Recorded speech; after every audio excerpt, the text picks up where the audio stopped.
আসসালামু আলাইকুম, কেমন আছেন আপনারা সবাই? আশা করছি সবাই অনেক ভালো আছেন। আলহামদুলিল্লাহ, আমিও আপনাদের দয়ায় আল্লাহর অশেষ রহমতে অনেক ভালো আছি। তো চলে আসছে নতুন একটা ভিডিও নিয়ে।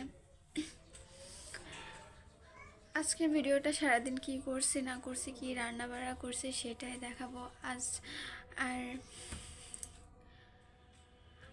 আমার প্রিয় ভাই ও বোনেরা, আপনারা সবাই তো জানেন আমি নতুন একটা চ্যানেল খুলছি। তো যারা যারা আমার চ্যানেলটা ঘুরে আসেননি অবশ্যই ঘুরে আসবেন। আর আমার চ্যানেলটাকে যারা সাবস্ক্রাইব করেন অবশ্যই কিন্তু সাবস্ক্রাইব করবেন,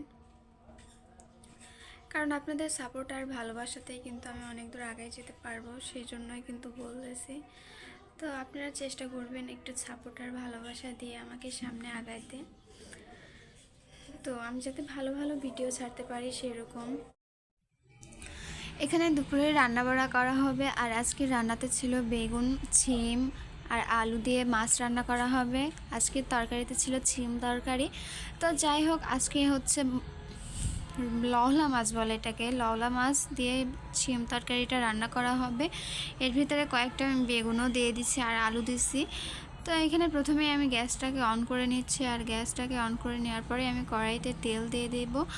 তেল দেওয়ার পরেই আমি এখানে মশলা করে রাখছি। আর এই তো মাছে কিন্তু আমি হলুদ লবণ দিয়ে রেখেছি, কিন্তু হলুদ লবণ দিয়েই কিন্তু আমি ভালো মতো করে মাখিয়ে রাখছি, যাতে মাছের ভিতরে হলুদ লবণটা ঢুকে আর কি।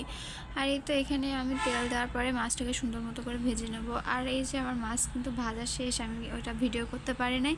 তো এখানে আমি মশলাটাকে ভালো মতো করে কষে নিয়ে আমি তরকারিটাকে ভালো মতো করে দিয়ে এটাকে ভালো করে কষায় নেব। আর কষায় নেওয়ার পরে কিন্তু আমার তরকারি রান্নাটা কিন্তু হয়ে যাবে। আর তরকারি রান্নাটা করা কিন্তু খুব মজা হয়েছিল। আর এইদিকে আমার ছেলে দেখে বালু নিয়ে এমন পরিমাণের খেলা করতেছে, প্রচুর পরিমাণে খেলা করতেছে। এই শীতের সময় আমার ছেলে বালু নিয়ে খেলা করতেছিল। আর এই তো সন্ধ্যার টাইম, আর সন্ধ্যার টাইমেই তো বুঝতে পারছেন শীতের সময় সেহেতু তো সবাই র্যাকেট খেলা, অনেক ধরনের খেলা নিয়ে ব্যস্ত থাকবে। তো এখানে সবাই র্যাকেট খেলার জন্য প্রস্তুত হচ্ছিল। আর এই তো তাদের এক ফেদার ঘেরা এর ভেতরে ঢুকে গেছে আর কি, এজন্য ওরা খুঁজতেছে।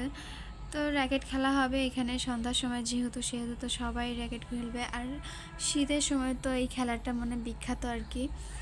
তো যাই হোক, আমাদের এখানে কিন্তু সন্ধ্যার সময় চারিদিকটা একদম নিস্তব্ধ হয়ে যায়। আর বিকেল টাইমে প্রচুর পরিমাণের মানুষ থাকে, সবাই এই রাস্তায় হাঁটতে বের হয় বিকেল টাইমে, যার কারণে অনেক মানুষ থাকে। আর এই যে সন্ধ্যার সময় একটা মানুষ পর্যন্ত নেই। তো এখানে আজকে সন্ধ্যার সময় এখনই দেখি এতটা পরিমাণ ঠান্ডা পড়তেছে। আর এই যে হালকা হালকা কিন্তু কুয়াশা অলরেডি পড়ে গেছে আমাদের এখানে। আজ কটা দিন ধরে অনেক পরিমাণে শীত পড়ছে আর কি। তো আজকের ভিডিওটা এই পর্যন্ত, কি সবাই ভালো থাকবেন, সুস্থ থাকবেন। আজ আমার চ্যানেলটাকে যারা সাবস্ক্রাইব করেন অবশ্যই সাবস্ক্রাইব করবেন।